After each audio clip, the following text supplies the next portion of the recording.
The Washington quarter is the present quarter dollar or 25-cent piece issued by the United States Mint. The coin was first struck in 1932. The original version was designed by sculptor John Flanagan. As the United States prepared to celebrate the 1932 bicentennial of the birth of its first president, George Washington, members of the Bicentennial Committee established by Congress sought a Washington half-dollar. They wanted to displace for that year only the regular issue Walking Liberty half-dollar. Instead, Congress permanently replaced the Standing Liberty quarter, requiring that a depiction of Washington appear on the obverse of the new coin. The committee had engaged sculptor Laura Garden Fraser to design a commemorative medal, and wanted her to adapt her design for the quarter. Although Fraser's work was supported by the Commission of Fine Arts and its chairman, Charles W. Moore, Treasury Secretary Andrew W. Mellon chose a design by Flanagan, and Mellon's successor, Ogden L. Mills, refused to disturb the decision.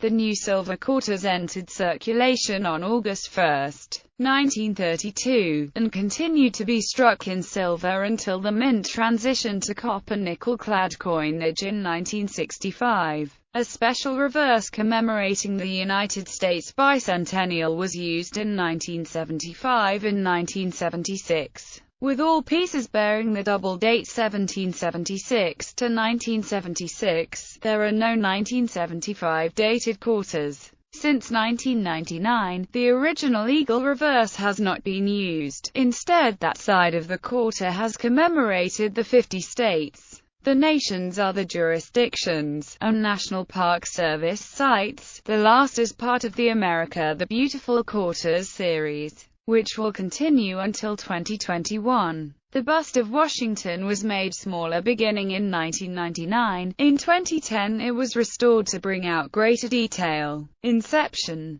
On December 2, 1924, Congress created the United States George Washington Bicentennial Commission. The 200th anniversary of the birth of Washington, the first President of the United States, would occur in 1932, and Congress wished to plan for the event well in advance. President Calvin Coolidge was ex officio chairman of the commission, which included government officials as well as prominent private citizens such as automobile manufacturer Henry Ford. In 1929, the Secretary of Commerce, Herbert Hoover, succeeded Coolidge both as president and in his commission role. By that time, however, the commission had become inactive, doing little after sending out an initial flurry of press releases. A new group, the George Washington Bicentennial Committee, was established by Act of Congress in February 1930. When a commemorative coin bill was sent to him by Congress, Hoover vetoed it on April 21,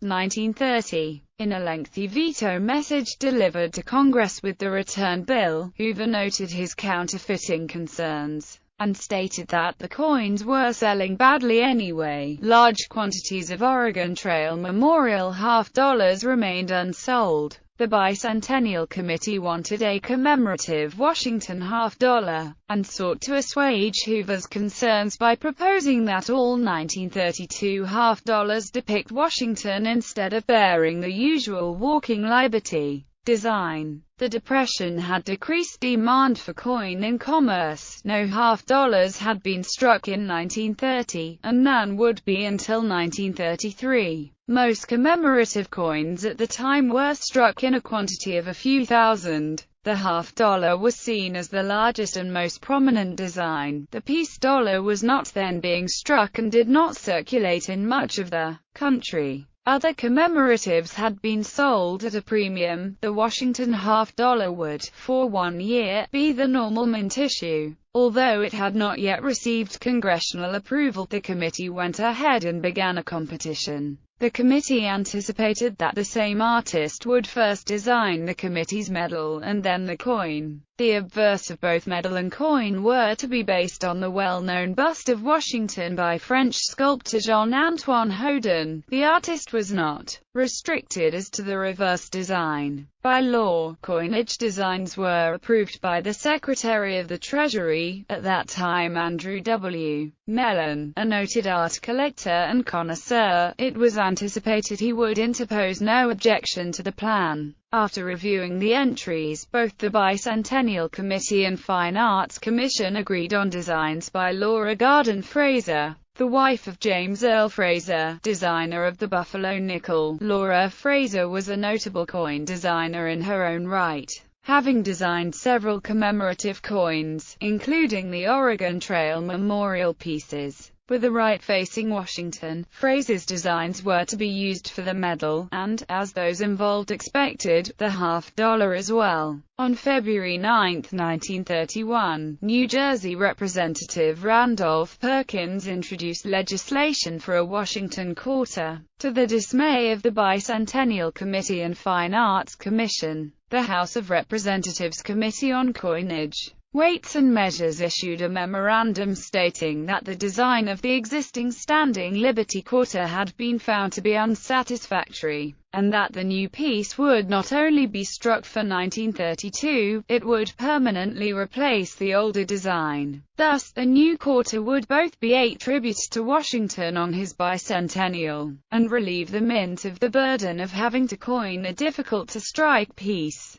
On February 12, Fine Arts Commission Chairman Charles W. Moore wrote to the House Committee, objecting to the change of denomination, and proposing that they mandate that Laura Fraser's design for the medal also appear on the coin. Moore was ignored, and Congress passed authorizing legislation for a Washington quarter on March 4, 1931. The act provided that Washington's image, to appear on the obverse, was to be based on the celebrated bust of the former president by Jean-Antoine Hoden. Fraser had based her design on Hoden's work. Competitions. On July 14, 1931, Assistant Mint Director Mary Margaret O'Reilly wrote to Moore, asking the Commission's advice on a design competition for the new quarter. Moore replied, stating that as Fraser had won the competition for the medal, she should adapt her design for the quarter. Secretary Mellon responded to Moore, stating that as the Treasury had been no party to the earlier design agreement, it was not bound by it, and would not follow it.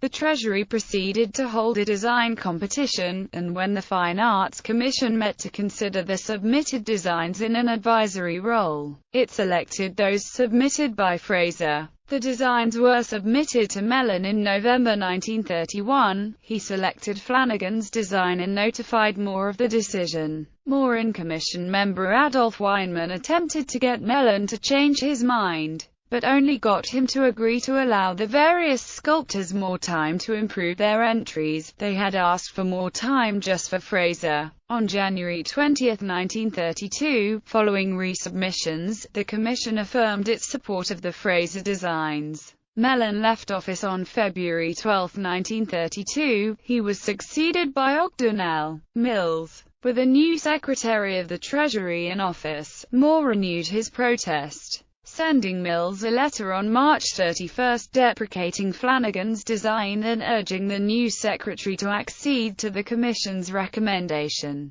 Mills had already been briefed by O'Reilly on the quarter matter, and responded to Moore on April 11.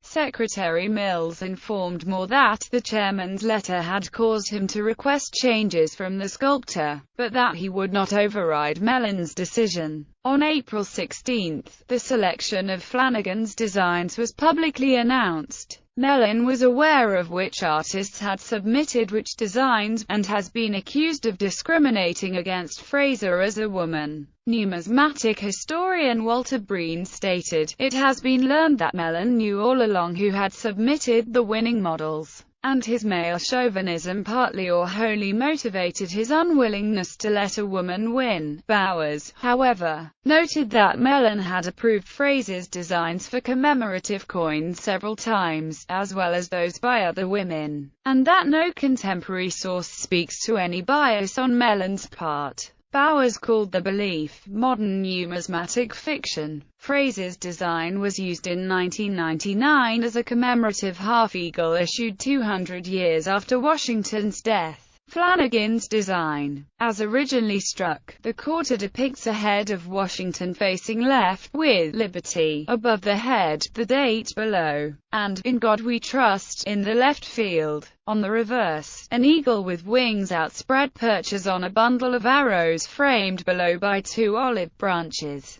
Houdon bust in 1785. The French sculptor Jean-Antoine Houdon was commissioned by the Virginia General Assembly to sculpt a bust of Washington, who had led the nascent United States to victory in the American Revolutionary War. Houdon had been recommended by the recently returned United States Minister to France, Benjamin Franklin. The retired general sat for Houdon at Mount Vernon, the Washington family home in Fairfax County, Virginia between October 6 and 12, 1785. The sculptor took a life mask of the general's face. Washington's adopted granddaughter Nellie Custis, aged 6 at the time, later recalled her shock in seeing Washington lying on a table, as she thought, dead, covered by a sheet and by the plaster for the mask. She was told that two quills extended into his nostrils, providing him with air. A bust at Mount Vernon today testifies to that visit.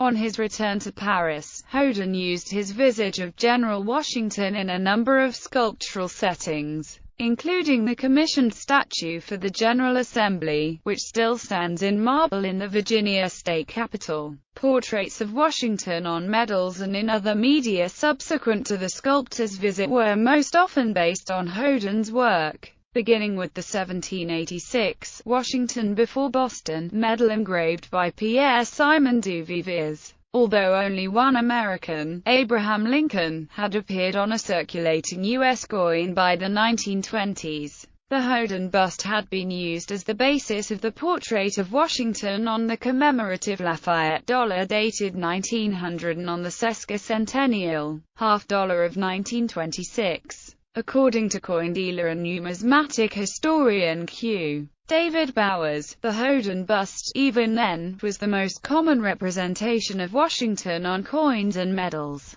Little is known of Flanagan's creative process, although models of Flanagan's quarter with a different portrayal of Washington, facing right, and with a different eagle, have come on the market. Flanagan's adaptation differs from the Houdon bust in some particulars. For example, the shape of the head is different, and there is a roll of hair on the quarter not found on the bust. Art historian Cornelius Vermeulen said of Flanagan's quarter, "A die designer could do little wrong in having Houdon's neoclassic image as his prototype. Still, it might be asked whether or not it was fair to force an idealized portrait of Washington made in 1785 on an artist working in 1932. There is something cold and lifeless about the results." Vermeulen suggests that the quarter started a trend of similar portrait coins issued by the United States, notably the Jefferson nickel and Franklin half-dollar. The historian preferred Laura Fraser's version, and termed Flanagan's reverse, a stiff bit of heraldry amid too large a wreath and too much or too large lettering.